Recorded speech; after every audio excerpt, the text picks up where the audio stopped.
বিবাহ বিচ্ছিন্ন মুসলিম মহিলারা পাবেন খোরপোশ, জানালো সুপ্রিম কোর্ট। মুখ্যমন্ত্রী মমতার নির্দেশে বাজারে অভিযান, কিছুটা কমলো সবজির দাম। বেআইনিভাবে জমি দখলের অভিযোগে আদানি গোষ্ঠীকে স্বস্তি দিল সুপ্রিম কোর্ট। মুকেশ আম্বানির পুত্রের বিয়েতে গেলেন মুখ্যমন্ত্রী মমতা বন্দ্যোপাধ্যায়। হার্দিক নাতাসের বিচ্ছেদ নিয়ে চলছে জল্পনা। চলুন এই সংক্রান্ত রিপোর্টগুলি বিস্তারিত শুনে নেওয়া যাক।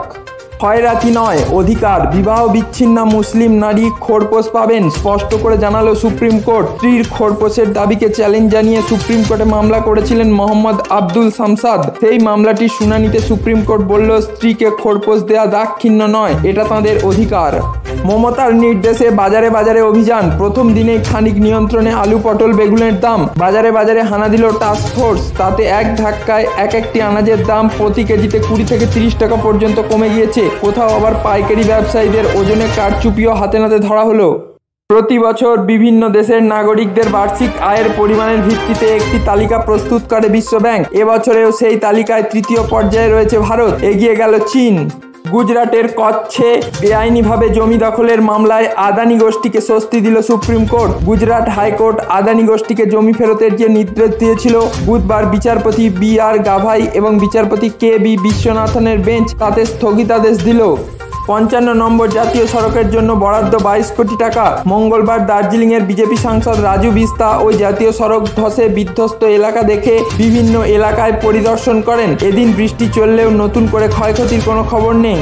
মুকেশ আম্বানির পুত্র অনন্ত আম্বানির বিয়ের অনুষ্ঠানে যোগ দিতে মুম্বাই গেলেন মুখ্যমন্ত্রী মমতা বন্দ্যোপাধ্যায়। শুক্রবার বিয়ের অনুষ্ঠানে যোগ দেন মমতা। তার আগে মুম্বাই পৌঁছে উদ্ধব ঠাকরে ও এনসিপি নেতা শারদ পাওয়ারের সঙ্গে বৈঠক করেন। নবান্ন সূত্রে এমনটাই জানা গিয়েছে। কাঁচা আনাজের দর কমাতে মঙ্গলবার 10 দিনের সময়সীমা বেঁধে দিয়েছেন মুখ্যমন্ত্রী মমতা বন্দ্যোপাধ্যায়। তারপর অসাধু ব্যবসায়ীদের রুখতে বাজারে বাজারে অভিযান চালাচ্ছে এনফোর্সমেন্ট বিভাগ এবং পুলিশ, থাকছে এসটিএফ এবং সিআইডিও। বুধবার অভিযানের প্রথম দিনের পর রাজ্যের বিভিন্ন বাজারে সবজির দাম অনেকটাই নিয়ন্ত্রণে এসেছে। আজ বিভিন্ন জেলায় সবজির বাজার দর কত হলো, কোথায় কোথায় অভিযান কি ঘটলো, সব কিছুই দেখলো রাজ্যবাসী। হার্দিক নাতাসার বিচ্ছেদের জল্পনা নিয়ে সাধারণ মানুষের কৌতূহল যেভাবে বাড়ছে তা ভালোভাবে নিচ্ছেন না নাতাসা, সেটা স্পষ্ট করে জানিয়ে দিয়েছেন তিনি। ইনস্টাগ্রামে একটি ভিডিওতে তিনি বলেন, কফি খেতে খেতে একটা কথা মাথায় এলো, কত তাড়াতাড়ি আমরা কারো বিষয়ে সিদ্ধান্ত নিয়ে ফেলি। আমরা শান্ত হয়ে ভাবি না, ভালো করে পর্যালোচনা করি না, সরাসরি সিদ্ধান্ত নিয়ে ফেলি। আমরা দেখি না কি হয়েছে, কোনো ঘটনার নেপথ্যে কি কারণ রয়েছে, কি পরিস্থিতিতে কোন ঘটনা ঘটছে, তাই সিদ্ধান্ত না নিয়ে পর্যবেক্ষণ করুন এবং ধৈর্য ধরুন, বলেন নাতাসা। নিটের প্রশ্ন ফাঁস। পাটনা থেকে আরও এক চক্রী রাকেশ রঞ্জনকে গ্রেপ্তার করল সিবিআই। ধৃতের সংখ্যা বেড়ে দাঁড়ালো 10। অর্পিতা মুখোপাধ্যায়কে প্রায় টানা 5 ঘন্টা ধরে হাইকোর্ট জেরা।